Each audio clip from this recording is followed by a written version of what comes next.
1, 2, 3, go. Ready?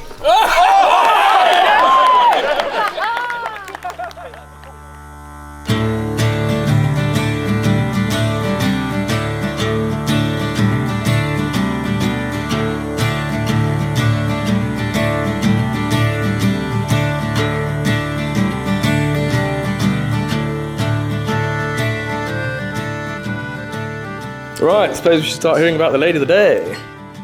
My wife.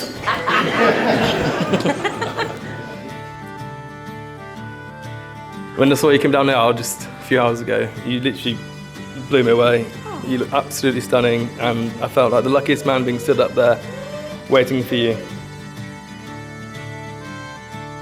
It wasn't until about 2015-16 when I first saw a proper wedding schedule, and it said on it, 2:30, toast. I genuinely thought they were going to bring out some toast. This wedding, they said wedding breakfast. Yes, absolutely wedding breakfast. Fry up in the morning. Start the day well. But no, it's not a bloody breakfast. Anyway, let down again. It's taken 11 years, 1 child, 1 cat, and 1 tank of very strange fish to get to this stage. Both the bride and the groom have both made a fantastic day for us here. Sandy managed to source the beer, and Becky did everything else. I think it's fair to say that if it wasn't for Becky, all of this wouldn't have looked so spectacular. I first met Sandy when we were about 8 or 9 years old. From a pretty hazy memory, I recall a short, slender, curly-haired, handsome boy walking into the room with a very big, goofy smile, and very late. A trait that's not changed in 26 years.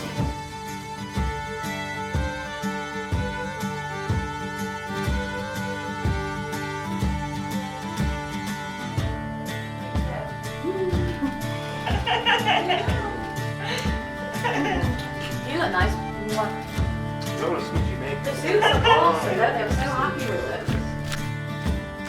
Take 1 cup of romance, stir in 6 large tablespoons of trust, 2 cups of kindness, 1 pinch of humility, ½ cup of compatibility, 2 pounds of patience, and 1 jug of gentleness. Add 4 tablespoons of tenderness, combine with 16 ounces of understanding. Pour in 10 litres of love. Mix well. Whisk in some frisky. Add the zest of 5 cups of fun, sprinkled generously with humour and joy, and bake for a lifetime of love and laughter. Warm and repeat often. Any leftovers simply get better and better with time. But please note, you won't find these ingredients on the supermarket shelf. You have them already. They're in you both. And the magic is in the mixing.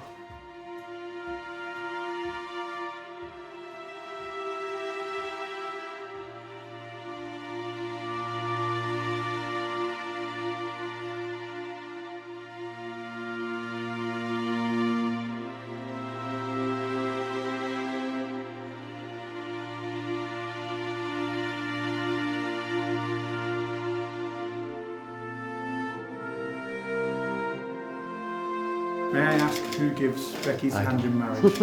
Thank you very much, sir. Please take a seat. If there is any person here today who knows of any lawful impediment to this marriage, they should declare it now. Giggles don't count. You'll be pleased to know we can continue. I was like tumbleweed. Good tumbleweed. Now, before you join in matrimony, I have to remind you of the solemn and binding character of the vows that you're about to make. Marriage in this country is the union of 2 people voluntarily entered into for life and to the exclusion of all others. And then you can repeat after me. Becky, I give you this ring. Becky, I give you this ring as a token of my love and affection. as a token of my love and affection.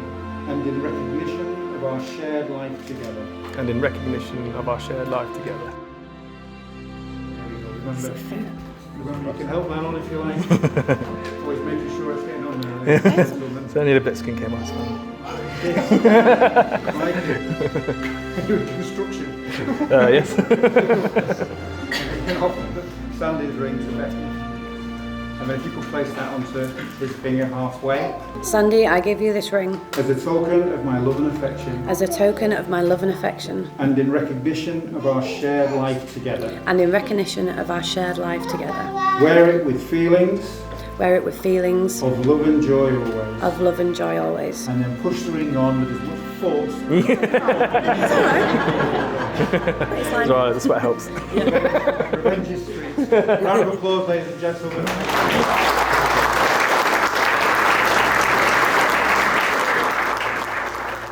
So, Sandy and Becky, you have both made the declarations prescribed by law. You have both made a solemn and binding contract with each other in the presence of your witnesses, your family, your friends, your children, and the registrar gathered here this afternoon. It is therefore my very great pleasure and privilege to state you are now lawfully married, husband and wife, and seal our marriage certificate.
So once upon a time, a long time ago, well, not that long time, in the little town of Pateley Bridge, a beautiful princess was born. As a child, she was, in the words of Mary Poppins, practically perfect in every way.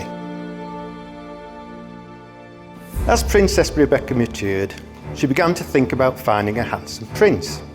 The list was long, but at the top of this list was a young man named Benedict Cumberbatch.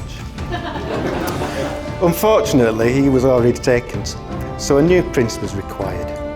Many suitors came and went, but none fitted her exacting standards. And then one day, after moving in with her friend Megan, or Meggie Moo, her knight in shining armour arrived, Prince Sandy Dunlop of Harrogate, now known to us all as Poodle, in case you didn't know. And that brings us here today. So Sandy, in Becky, you have gained the most loyal, faithful and gorgeous wife anyone could wish for. Sorry, it's a bit emotional. And these are the traits we also see in Sandy. As Becky's dad, I've always been proud and honoured to call Becky my daughter, and even more proud today to see her marry a prince. If I have any advice for you, Sandy, it would be just to do as you're told. No questions asked, just do as you're told. We, Michelle and I, were honoured that Sandy proposed to Becky when visiting us, and we look forward obviously to many more visits to come. We're so happy to welcome Sandy into our family, and I can speak for us all when I say we have grown to love him very much. Catch him! Oh!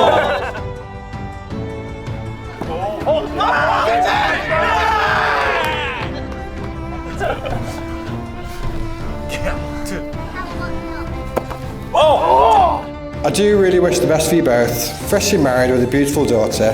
Sandy, you're a very lucky man. You get to leave with a wife that is very loving, warm, caring, and very patient. Becky, to you too, you get to leave here with a lovely new dress and a beautiful bouquet of flowers.